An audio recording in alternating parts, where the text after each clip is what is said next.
Assalomu alaykum. Siz bilan doktor Alimov. Bu kasallikni 90% holatda noto'g'ri davolashadi. Xo'sh, bu qaysi kasallik?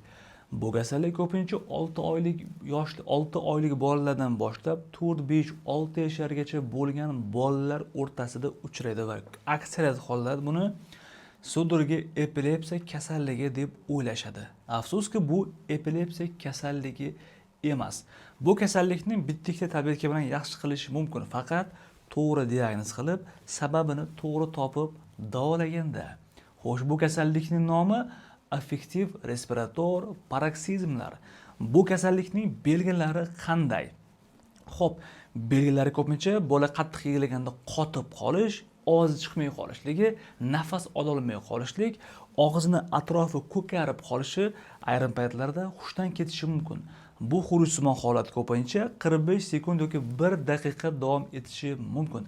Ko'pincha bu narsani qo'sh tirnoq ichidagi ayrim mutaxassislar ko'rib, buni sudurgi deb o'ylashligi mumkin. Bu epilepsiyaning tutqanoq xurujlari emas, balkim bu bolalarda uchraydigan, davolasa bo'ladigan umuman boshqa holat. Bu kasallikda nimaga hushdan ketadi? Doskada tushuntirib berishga harakat qilaman. Bu kasallik qanday sodir bo'ladi? Ya'ni yosh bola, chaqaloq yoki 1 yoshar, 1,5 yoshar bola deylik.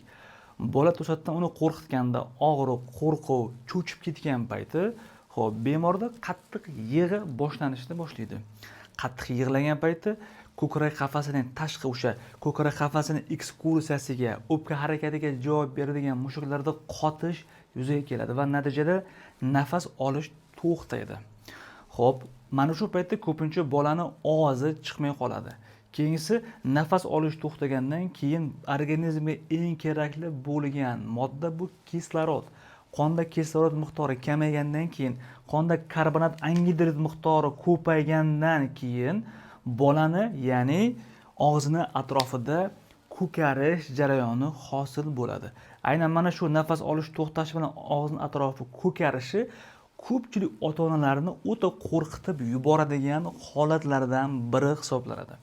Undan keyin qonda karbonat angidrid ko'paygandan keyin, kislorod kamaygandan keyin qonda gipoksiya holati, ya'ni organizmga bo'lgan miyaga ko'pincha kislorod yetishmovchiligi holati yuzaga keladi. Natijada bola gipoksiyadan keyin hushdan ketishi mumkin.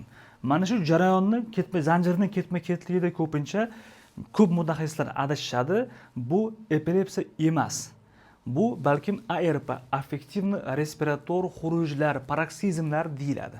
Xo'sh, bu kasallikning sabablari nimadan iborat? Xo'sh, har qanday kasallikni e'tibor beramiz, albatta sababi bo'ladi. Bu kasallikning asosiy sababi birinchi o'rinda 50-60% holatda nasliy. Ya'ni bu holat yaxshilab so'rasangiz, bemorda ota-onasi ham yoshligida bo'lgan.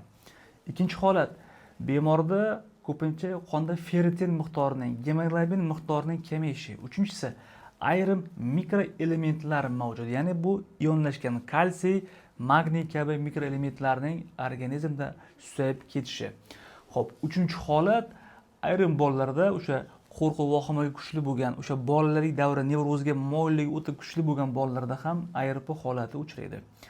Endi bu kasallikni davolashda kimga murojaat qilish kerak? Albatta, bu tajribali nevropatolog ko'rgan payti bolani tekshiruvlar ketma-ketligi boshlanadi. Birinchi navbatda bemorning holatini sudurgi epilepsiya kasalligi bilan differensial diagnostika solishtirish uchun EEG qilish mumkin. Ayrim paytda yurak kasalliklarini ko'rish uchun EKG qilish mumkin va qonda laborator tahlil tekshiruvlari o'tkaziladi. Shundan keyin bolaga kerakli dorilar beriladi.